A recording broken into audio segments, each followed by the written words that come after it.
Welcome to the Armored Soil Podcast, brought to you by the Renville SWCD, where we look to bring real-life information on all things sustainable resources and agriculture. We believe that soil is invaluable and that protecting our soil is the key to sustainability of all aspects of life. Please like and subscribe to our page wherever you get your podcasts. The information you will hear about is personal experiences and in no way is agronomic advice. If you are interested in implementing the practices or techniques you hear about, we recommend you reach out to your agronomist, NRCS office, or local conservation district for ways to work them into your farming operation.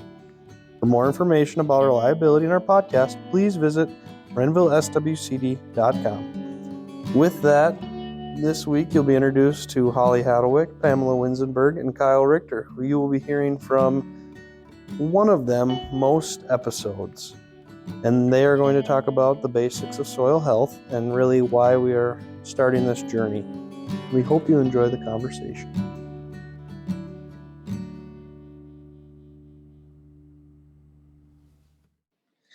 Hello, thanks for joining in. This is the Armored Soil Podcast, where we are going to be talking all things sustainable resources, how to use sustainable resources, how to use resources to be more sustainable, and how to hopefully use those resources to become more profitable and whatever how you use those resources. The goal of this podcast is to just provide up-to-date information, relevant information on all things sustainable agriculture, conservation, water quality, anything related to our natural resources. We're going to hope to bring you in ways of how we can implement practices, what we need to implement those practices, and all types of things as we get going here. We're trying this podcast thing out just to people like podcasts, so we're hoping that this is a new way to get information to people. We're going to try it right now with 4 or 5 episodes right off the bat, and then we hope to, if it's popular, continue this down the road. If not, we'll say good job, we tried, but hopefully you all enjoy this and we just keep going on this journey and can keep doing this, because we definitely enjoy talking about this stuff and talking about conservation, talking about how we can just improve life for people, and hopefully we all have a legacy here, and let's see how we can leave this legacy to make our resources better than how we found them. We're going to be on all podcast platforms. That's where you can find us, as well as we will be uploading recorded podcasts onto YouTube. So throughout this, we might have some demonstrations. Today, we're going to be doing a demonstration. So if you are a podcast listener, feel free to, when we start talking about the demonstration, remember where we're at. It'll coincide with the time on the podcast and the YouTube. Those will both be coincide with each other. But if you are listening on YouTube, feel free to stop whatever you're doing and just look at the demonstration as well. So thank you again for listening. If you have any ideas in the future of what you'd like to hear about, anything along those lines, feel free to reach out to us. RenvilleSWCD.com has all of our contact information. You can find all of our email addresses there, our phone numbers, etc. Text our cell phones, email us. There's a questions thing that you can submit questions on there, as well as leave a comment on the YouTube post if you'd like, or on any of the Spotify. Please like and subscribe to our podcast on where you get your podcast, as well as our YouTube channel. Now that I got all that mumbo jumbo out of the way, it'll be shorter in the future, but first one, we have a lot to say. We'll get in introductions. I'm Kyle Richter. I work here for the Renville Soil and Water, Olivia, Minnesota. And with me today, I have Holly and Pam. Holly, why don't you start? Hi, Holly Hadlewick. I also work at the Renville Soil and Water. Hi, I'm Pamela Winzenberg, and I also work at the Soil and Water. Perfect. Thank you. Thank you for being here. Thanks for joining me on this. It's also your guys' podcast as well. I'm going to be doing most of the talking in this one, but don't worry, they will get their fair share in future episodes. We will take it if we don't get it. So let's start off with just a little background, Holly. Talk about what got you into this field, why you're passionate for this, and just kind of what got you started with the Soil and Water Conservation District, and why you like working in conservation. Wow, big question right off the bat. How I got here was my dad. So I grew up on a farrow to finish feedlot farm that was small grains, alfalfa, corn, and soybeans. And I spent my childhood with my dad. We were always in the tractor. We were always feeding some sort of animal. So I've always loved agriculture and also being outside, right? And getting dirty. And if I wasn't helping dad or tagging along with dad, I was somewhere in the grove making mud pies out of soil and water. So I would say that my roots run deep, and that's where it started. I went off to a 2-year vocational school because, as you both know, I have a short attention span and I'm better hands-on than I am with the book learning. And so I got my 2-year degree there and also started working with the Natural Resources Conservation Service right when I finished VOTEC. And kind of at that point decided I probably needed a little more education if it was going to lead to something bigger, right? So got my bachelor's of environmental science at SMSU in Marshall, and then started my career with NRCS. Spent several years with NRCS working in southern Minnesota, central Minnesota in multiple offices, and then spent many years out in north central South Dakota in 2 different counties working with farmers, working with them on conservation, selling conservation. And then in 2016, I had an opportunity to come over to the Soil and Water, and it looked like so much fun. Truly, like it just, not the NRCS, it doesn't do great things. It just looks so fun to be able to think about doing a podcast and do a podcast and just dream it. And if we could figure out how to fund it, it can happen. And so that's kind of how I got here. Not a very short version of how I got here, but that's how I got here. That's all right. What about you, Pam?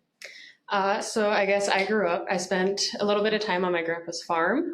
They had cows, they had pigs, they had chickens, they had it all. I was very deathly afraid of a combine when I was little, so it's really funny that I ended up in ag. But I loved riding in the tractor with my dad. Unfortunately, I only got a few years of that, but I then joined FFA when I was in high school. I was that annoying little sister who had to follow her big sister in it. So, and maybe didn't enter it for the right reasons, but I fell in love with it. I did the land judging competition. I was good at it. I liked it. I liked the soil science part of it.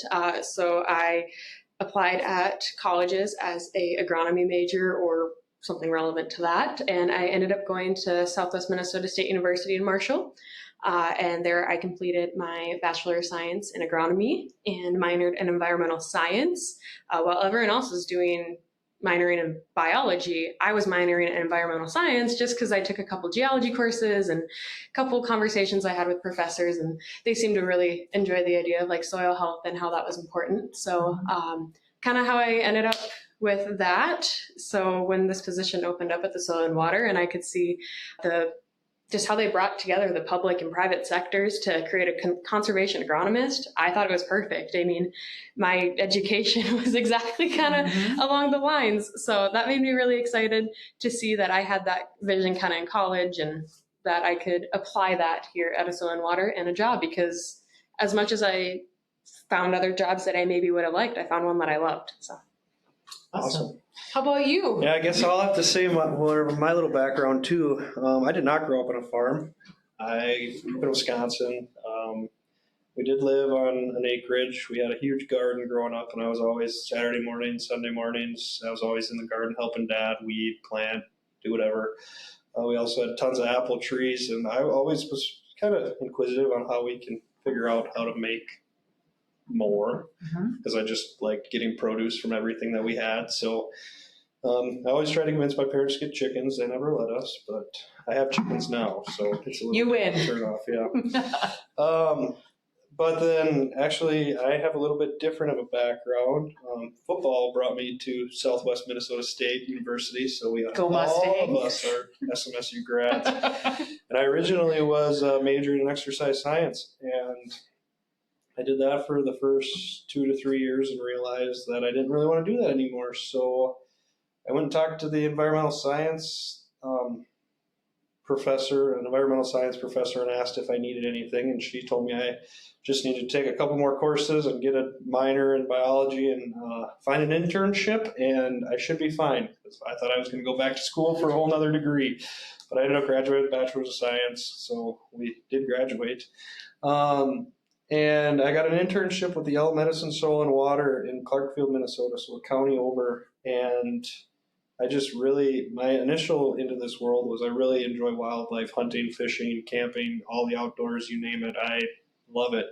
And I just wanted to figure out how I can benefit something that I like to do as well. So if my day job could lead to doing something that we all love, that's the thing. Figure out something that you love and do it every day. And that's kind of what led me to wanting to get into conservation. And so my internship ran up. I was looking for a job, and I don't know why, but Holly ended up hiring me, and we got a job here, and I've been here ever since. And I've just really, I've kind of shifted as I've been here into more like really enjoying soil health, talking about soil health, learning about it, and just how everything starts with soil. And that's kind of the background of why we came up with Armored Soil Podcast, is because it all starts with soil. All of us basically started with soil. Exactly. Like everything we do, everything we eat comes from soil. We need healthy soil to have good drinking water. We need healthy soil to grow healthy livestock that we consume. Mm-hmm. We need healthy soil to have healthy prairie to have all these wild game that I like to chase, pheasants, deer, all that stuff. We need healthy water so I can chase walleyes too on the ice and in the boat. So that's kind of the background how I got to. Way different than these two, but we all have the same mindset, and I think we all figured that we all have the same passion. We just want to figure out a way to help people. Mm-hmm. And we believe that a big way to help people and help society is through having healthy soils. There's just so much that we can do with soil health that can benefit people. And that's kind of what we're going to do here. Today we're going to focus really on the basics of soil structure, on what we can do. We'll see that in our demonstration later. But we'll just talk a little bit more about, before we get into that, just what to expect from this podcast, what a soil and water is, and just kind of touch on some 10,000 foot level things before. But that's us. Now we should probably talk about why we're here, the job that we do, and what a soil and water conservation district is. So, Holly, what is a soil and water conservation district? Soil and water conservation districts were formed under Minnesota Statute 103. And we are basically a governed board that's governed by a board of supervisors that are elected on the general ballot.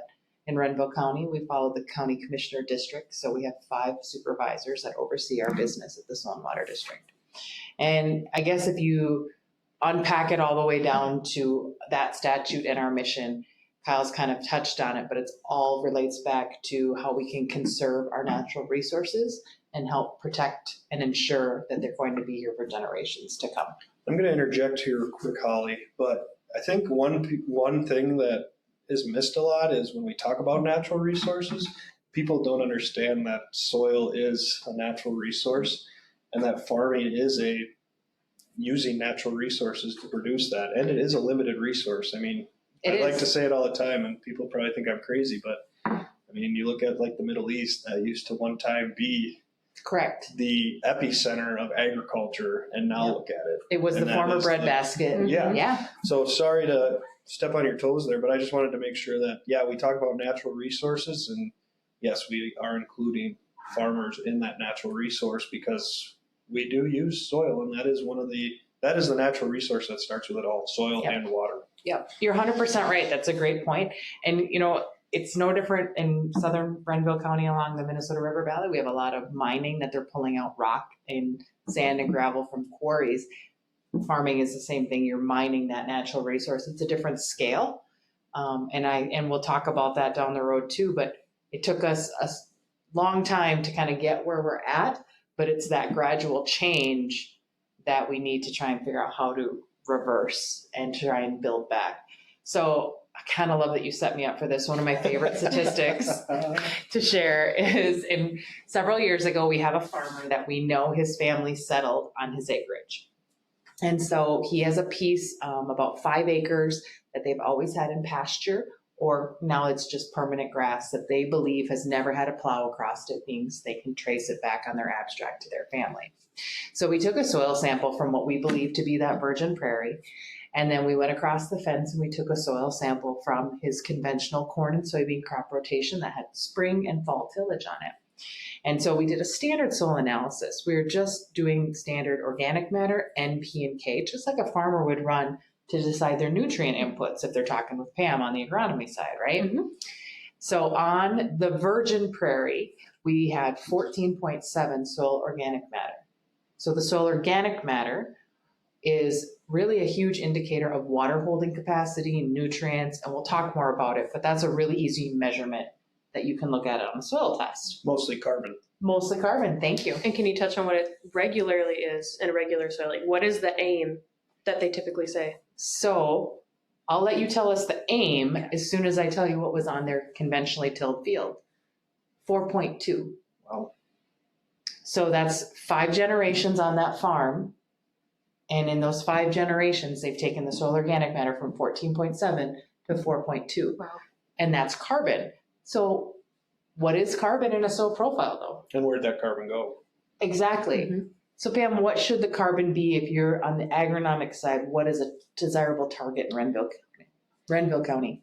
In Renville County, I guess I'm not sure, but I know the USDA all across the United States, they say aim for about 5% of your soil should be made up of soil organic matter, but that organic matter is then broken apart into organisms, stable organic matter, actively decaying organic matter. And I mean, just in Renville County, our soils are just blacker than black. I mean, we have those native prairies that Holly mentioned, and so just that the soil organic matter around here just tends to be so much higher. I mean, Yes. obviously you're saying that pasture land is at 14%, and then a degraded soil is 4.2. Mhm. So as much as 4.2 isn't that far off from 5%, you could be at 14%. Exactly. And another big thing is too, you need that carbon to build soil.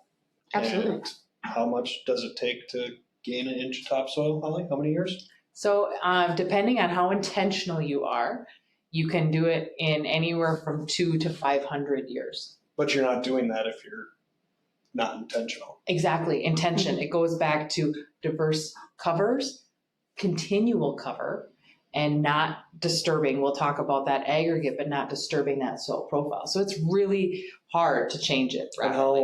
And how much soil do we use on average in Renville County in a conventional Do we spring fall lose? tillage? Yes. So it's basically you can lose about a dime's thickness every year off of your field. And I mean, that only equates to roughly $10 per acre, depending on what your nutrient cost was and things like that.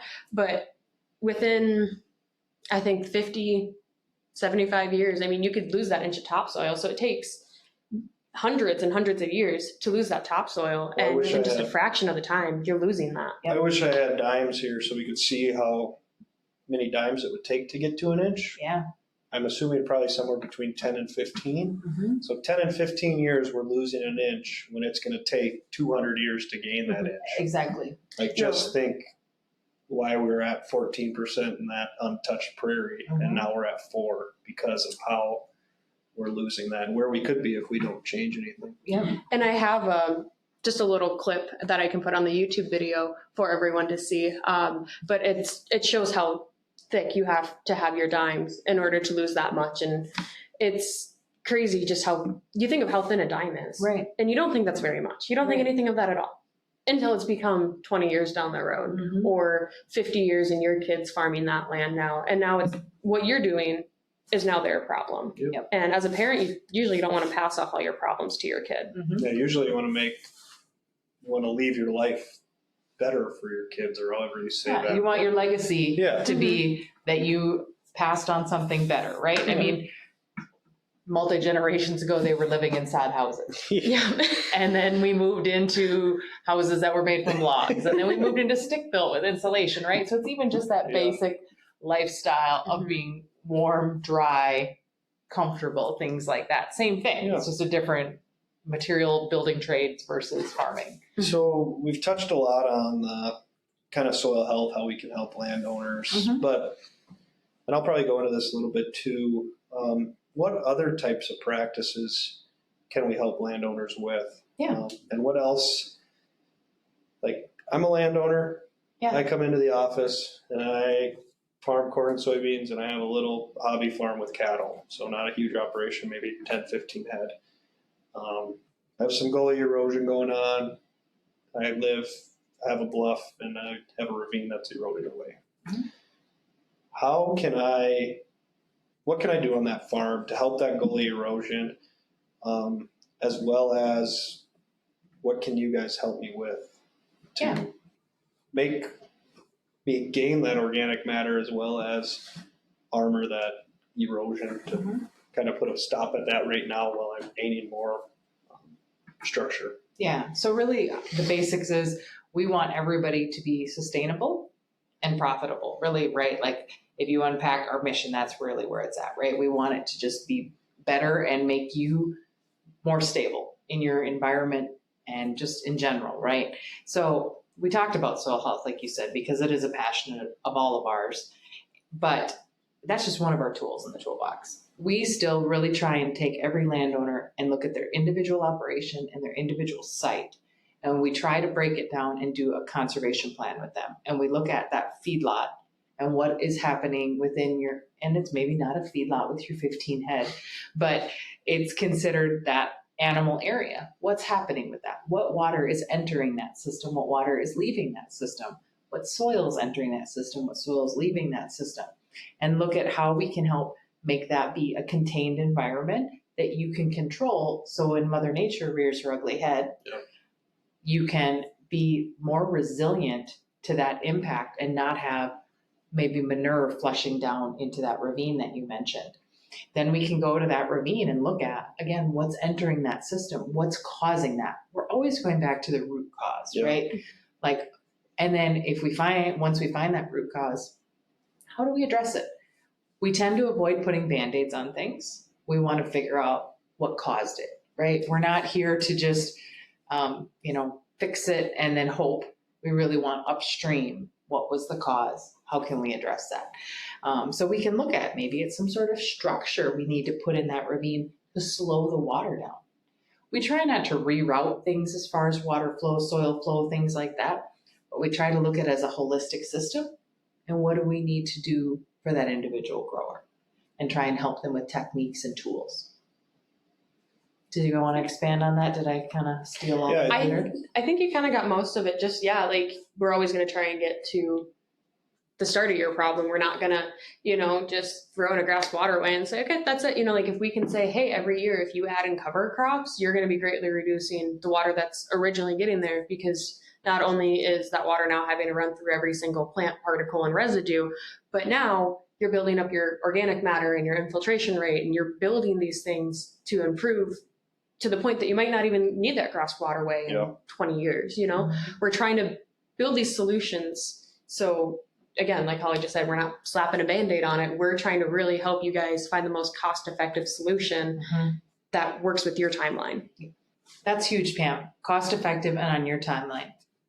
We always want to know what our context is for our customers and how we can help. Their context is huge. That's what we rely on, because it doesn't really help us to come up with this pie in the sky idea or this grand vision for your operation, for your livestock and the ravine that you're dealing with.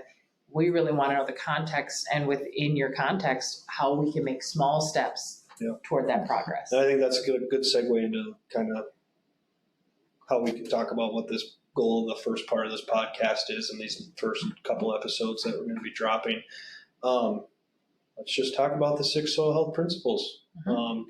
And that's cat's out of the bag. That's what these first episodes are going to be about. The 6 soil health principles. We're going to go through each one, and we're going to end with context, because that's a huge one that we think it's got to mean something to the producer. It's got to mean something to the person that's actually planting the cash crop. If they don't have buy-in, if the producer doesn't have buy-in, they aren't going to get the same benefits out of it. Correct. So if we can find that why, find your why when you come into the office, and that's what we're going to ask you right away. Like, why do you want to do this? And we're going to sit through it, go through what structural practices might make sense, what non-structural practices make sense. Is John Doe next door going to be able to let you graze your livestock, stuff like that? So maybe, Pam, do you want to bring us through the soil health principles quick, and then maybe Holly can touch on it, and we'll go from there. Yeah, so the 6 soil health principles is minimizing disturbance. So whether that's mechanical or chemical, so that's tillage or just reducing maybe your fungicide, your herbicides, your insecticides, things like that. Could be overgrazing too. Could be overgrazing as well. Yeah, you definitely don't want to eat down any of your pasture land to the point that it can't recover. So minimizing disturbance is not necessarily the first one, but kind of the first one that we go off of. So minimizing disturbance, soil armor. So kind of where we get our name from. So we just like to keep the soil covered. So whether that is with the living root or with something that like some kind of straw or anything really that can cover that soil, keep it from being exposed to the elements like wind and rain or residue. Yeah, any residue. So that's just not tilling your residue underneath. So that's keeping the soil armor. And then there's diversity. So just incorporating another crop into your rotation or mixing up your cover crops. If you're already doing cover crops and you only do cereal or rye, throw in a mix. I kind of already alluded to this one, but keeping the living root. So that leads to the cover crops. So that's having something in that soil year round. We've come from a prairie land. We had living roots in the soil at all times. We have plants right now that can grow. It's 20 degrees outside right now. And we have plants that were growing as of last week. So it works here in Minnesota. 5th one is incorporating livestock. So kind of what Kyle was alluding to with having, 10, 15 head, you can incorporate that into your soils and into your land. And whether it's actually having them graze or even just applying your manure, there's a lot of benefits to just applying some kind of natural fertilizer to that land. And the 6th one is honestly my favorite. And we kind of already alluded to that as well, but context, it really has to work. You might not be able to incorporate livestock, and that's okay. We aren't going to harp on you for that. We aren't going to turn you away if you can't diversify your mix because you can't fathom buying a small grain head. That's fine. We won't bash you for anything, but we will want to work with you to get to those points. So everyone has their starting off point. Yep. So kind of where I want to circle back is those principles that Pam mentioned. Context will apply as well, but if you think about back to the historic tallgrass prairie, which was Renville County, every single one of those principles is considered in that prairie scenario. And while we can't grow the why food, how about the why though? If you think about the why, not to get too out there, but just think about Mother Nature. Yeah. Like there was a why fire went across the prairie sporadically from lightning. There was a why in the way that large and small ruminants grazed across this system, right? So it might that's a good get a little too far down. No, but that's true. Away from the science on the why, but truly, there was always a method and a system. Mother Nature always corrects herself. She does. Or corrects ourselves. Yeah, she's self-regulating, self-correcting. There's a reason to that system. And I can't help but share this. So Pam is right. Single digits today, right? It was 16 when I came to work, and I think it's like in the single digits now this afternoon. Yesterday, it was 64 degrees outside. I was out getting some soil samples for a demonstration that Kyle is working on next week, and I was out digging in soil that had hairy vetch, which is a legume growing, and it was fixing carbon into nodulations in the soil end of February. Yep. Because they had a living root. Yes. What else was feeding off of that then? All the biology. All the worms. Because I was digging in the soil, and in the top 2 to 4 inches, there was worms in every scoop and every shovel. And I know it scares me that it's this warm this winter. It scares maybe a strong word, but makes me nervous because we should be freezing and should be cold now. But if we're not, what a great opportunity for that grower to be harvesting free energy from the sun. Those plants are photosynthesizing. They're going into the soil, free fertilizer for next year. Yeah, and we'll get into it later too. And the other thing is we didn't get that cold, hard frost to really kill our pests this year, but I would tend to lean on the side that where we do have these growing covers and we do have all that biology, pest pressure is going to be way down because we do have that natural biology that is going predator to push prey. stuff away. And we'll get we'll get more into that. This is only 10,000 feet level. We'll get more into that in future podcasts. But this first episode, this first kind of set of episodes we're going to drop, we plan on talking about all those principles that Holly and Pam just talked about. And we're going to talk about ways that, you might not have livestock, but there's ways to put manure on. And that's a great way to integrate livestock if you can't. We're going to talk about, you don't want to experience with a 5-way or a 10-way mix, cover crop mix. Well, guess what? We can maybe talk about 1-way mixes that will, single species that can help your operation out. And we're just going to go through just starting out. We're also going to get in depth for the people that have been doing it for 5-10 years. And we're going to be able to, that each episode can cater to both kind of farmers and both at where we're at as we get down to this regenerative, sustainable farming and how to get more out of our resources, how to get more out of your soils so that we can make sure that our soils stay and that we're growing soil, not losing soil year after year. Sometimes what I tell people that don't know what a soil and water district is, I tell them that we're lifeguards. Yeah. So you can either jump into the deep end of the pool and just try everything, but then you realize that you can't swim that strongly. We're there to support you and pull you out. Or you can go to the shallow end and slowly wade in, and we're still going to be on the edge of the pool if you need any help or any encouragement and support. So it's really maybe a little bit basic way to look at it, but that's really our role, is to just help with the tools and techniques and ideas.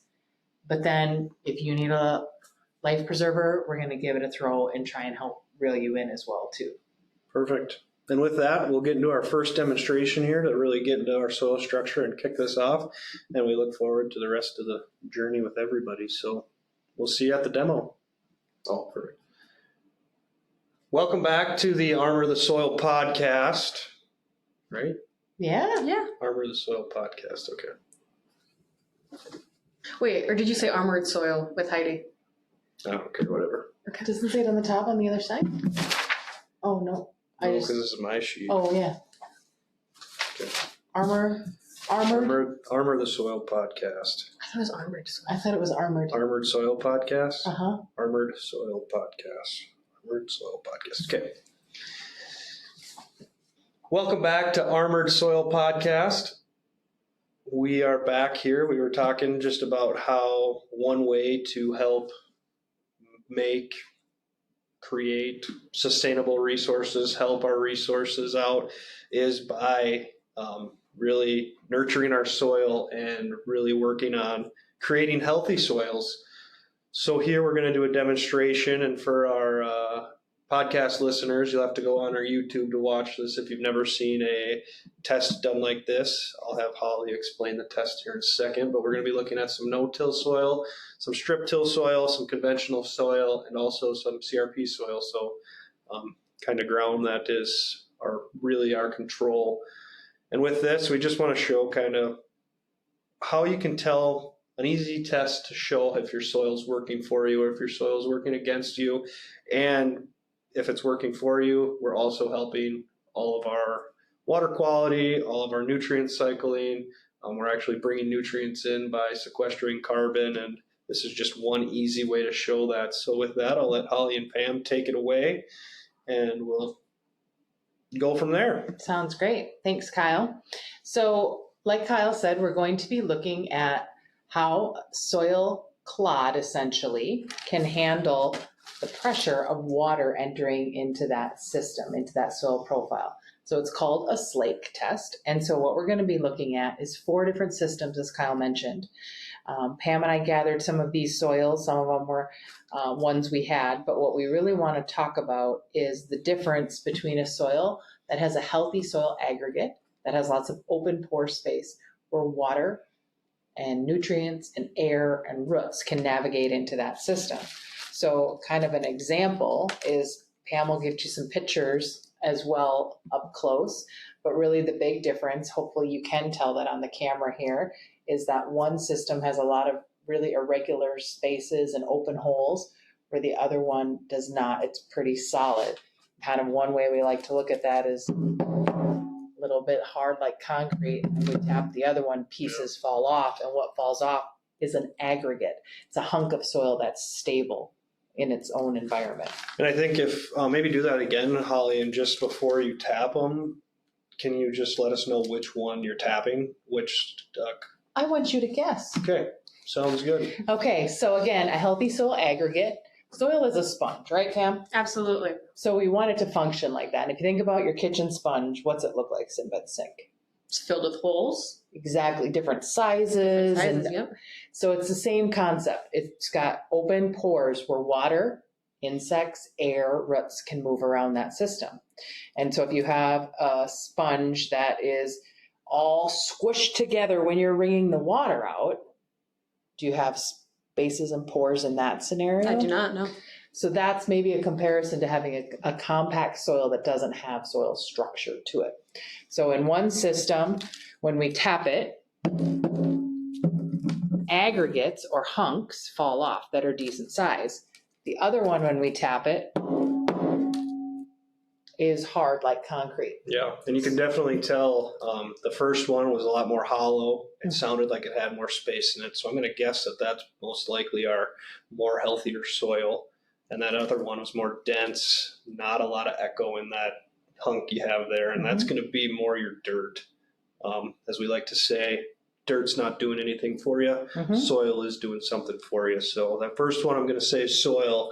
That second one is probably more dirt-like. Love it. That's exactly what we're talking about. We're talking about a system that has been in no-till soybeans for 21 years and has now been no-till corn for 5 years, excuse me. So this system was a grower long-term, was doing no-till on his soybeans. So he would plant his corn, harvest his corn at the fall of corn, would leave those corn stalks, and then he would no-till his soybeans into it. Now, in the last 5 years, he's gone 100% no-till in his system. And he's also added small grain to his rotation to increase his crop rotation and cover crops into his system. So really, what we're doing in this reduced tillage, no-till scenario is we basically are not breaking up that soil aggregate with tillage. One way that people talk about it often too is like taking a tornado through your house is the same concept as taking iron through your soil, because what you're doing is causing those pores that we were talking about in this system to collapse and crush, and we lose that aggregate structure. And so then water and air and roots can infiltrate it and move around. And really, I think if you look at that more concrete piece, that piece that obviously has had intrusive tillage and a lot of compaction, and really what's that doing is we're not allowing our roots to really get further than that tillage layer, because we're doing the tillage and breaking up that top 4 to 6 inches, maybe a little bit deeper if we are doing more intrusive methods, but we're not getting. But all that's creating is that hard pan layer wherever you're stopping, and that's not allowing us to really get into that good root zone where we're getting that extra moisture, extra nutrients. And I think you can really tell, obviously our listeners aren't going to be able to see, but if you're watching on our YouTube, you're really going to be able to tell that that one that's been in that no-till system now for 5 years and reduced till for 21.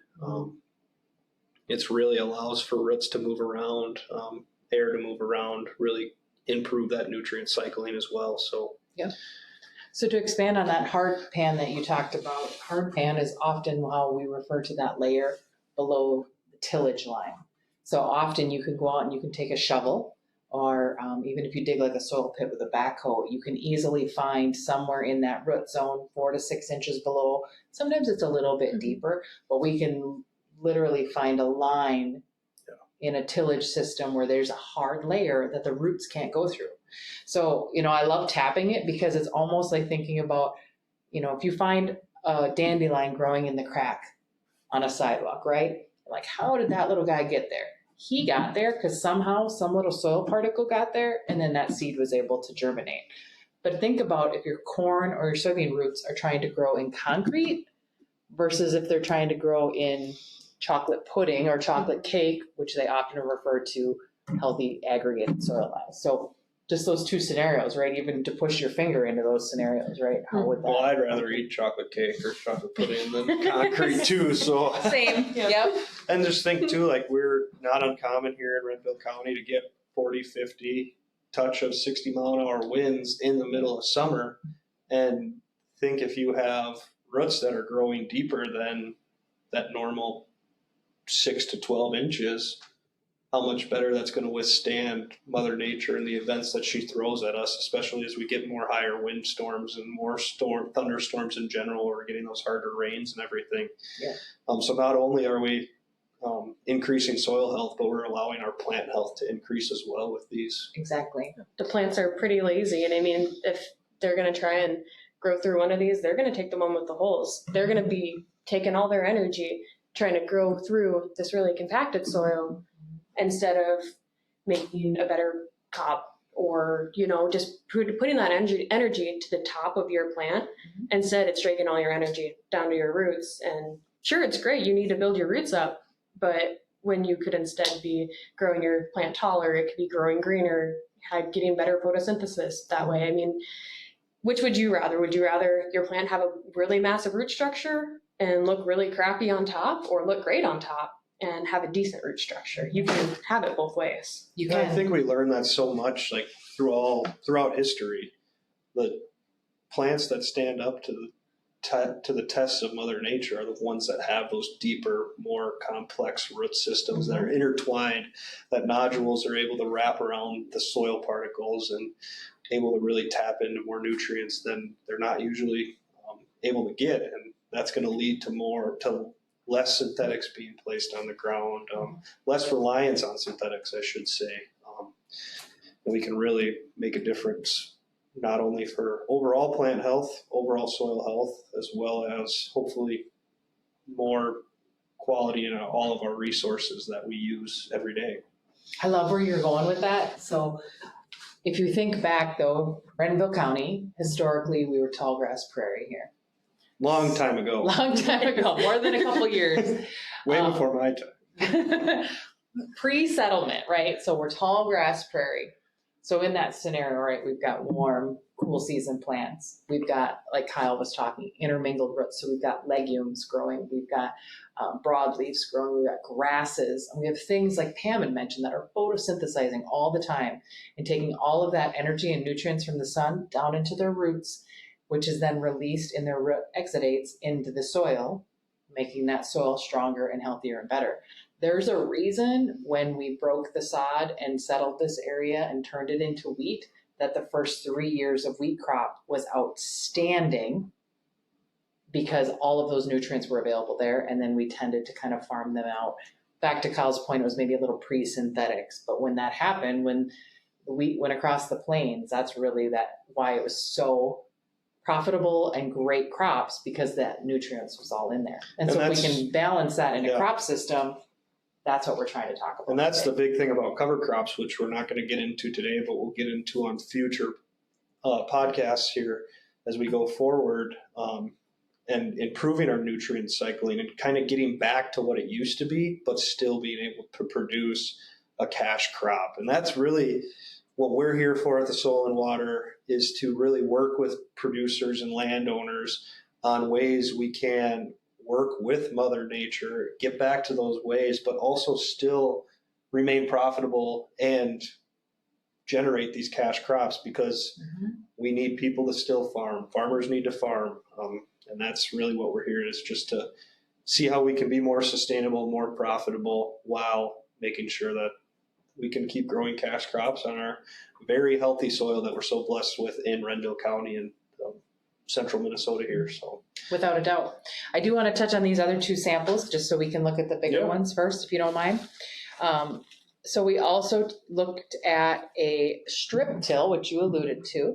So Pam, why don't you tell us about strip till? Can you describe that process to us? So a strip till, it can be taken, not everyone does it the same, but basically you're going to leave your residue on your field after harvest, and you're just going to create just a little seed bed. It can be usually, I think it's anywhere from 6 to 10 inches. You're going to make just a little black strip, and what you're doing is preparing your seed bed for the next spring. You're not cultivating the entire field. There's, you plant in a 30-inch strip, and you're only messing with about 6 inches of that, 10 inches of that, instead of having to dig up all this other stuff where your crop isn't even going. You're preparing a seed bed that isn't going to ever get a seed in it. Yep. So strip till has been a good kind of compromise there between going full no-till or being fully conventional. Mhm. So it's a good kind of mix for people. It still gets you that black warm strip that some people really like to see in the spring that will warm up a little sooner. So yeah, we grabbed this from a field that has been strip till for Since 2016. yes, 2016. So they've been more recently transferred over to the kind of regenerative agriculture side. Yep. And they've seen fantastic benefits from this. Yeah, fantastic. They have livestock as well. So there's some dry bed pack manure that gets included into this system. And like Kyle said, we'll cover that down the road too, but just the benefit of having that biological nutrient that's added through manure is really interesting. And we'll see that when we run this slake, how it performs. And like Pam said, in that area where they're preparing the seed bed, they can also place nutrients below the soil profile right in that 2-inch zone where the seed goes. So there's some other benefits to that as far as seed placement, nutrient placement as well. And so that's kind of the strip till sample. And then we also have the CRP that Kyle mentioned as kind of our control, right? We have very little native prairie in the county, but we kind of tend to use the CRP as that diverse cover, continual living cover example. Awesome. Well, why don't we get into the slake test here to see really what healthy soil can do for us. Just getting along with kind of the theme of the episode here is it all starts with our soil here. So let's kind of see what it says when we're putting it in a pressurized system in this water. Perfect. So I was thinking if you're agreeable, Kyle, we could do the control. Pam and I could start with the control and then also maybe that regenerative system. Yeah. Or how would you like us to lay that out? Or do you want us to do the control and the conventional spring and fall tillage? I'd say let's do the spring and fall last. Okay. The tillage last. Let's do the control and then maybe the strip till one. Sounds great. Let's do that. Sounds great. So hopefully you can all see this and maybe Kyle can zoom in a little bit on this. If Pam, if you want to do our CRP and I'll put the strip till in and Kyle. We are maxed in on our Zoom, so we're not going to be able to. Okay. But So hopefully Kyle can describe what's happening here. so as you can see on our left, your right on the video, that is our CRP, our control, and that is completely holding together. There is probably less than 1% of the aggregates are falling off of that. We're seeing the roots really hold that together. That water's still clean. If we take that control out, we'd probably still be able to drink that water, which is pretty amazing.